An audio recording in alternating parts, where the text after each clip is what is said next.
Hobi mengoleksi barang antik dan kuno sudah menjadi salah satu hal yang banyak dilakukan orang saat ini.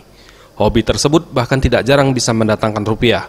Seperti yang dirasakan Rashid, dirinya mulai tertarik berburu barang antik sejak usia muda. Ia mengungkapkan dirinya senang melihat barang-barang jadul. Setelah barang antik banyak didapatkan, barulah ia menjadikan sebagian rumahnya yang berada di Jalan Letkol Iskandar, Simpang Cinde, disulap menjadi ruangan khusus barang-barang jadul seperti televisi, radio, lampu, foto, jam antik hingga perabotan yang semuanya merupakan barang-barang lawas. Ia mengatakan bahwa sekarang ini banyak orang tertarik dengan barang antik. Tidak hanya mereka yang sudah beruban, anak muda pun tidak sedikit yang jatuh hati pada barang jadul. Menurutnya hobi mengumpulkan barang antik terdapat nilai kepuasan seperti faktor barang langka, serta nilai sejarah yang tinggi serta orisinil. Seperti peti besi lawas, lemari besi, serta brankas yang memiliki material yang tinggi dan berusia 200 tahun lebih. Macam-macam.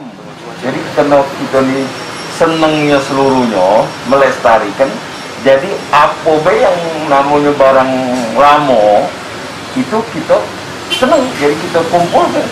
Nah, itu kalau di sini nih seperti peti besi, peti ini, yaitu lemari besi, brankas.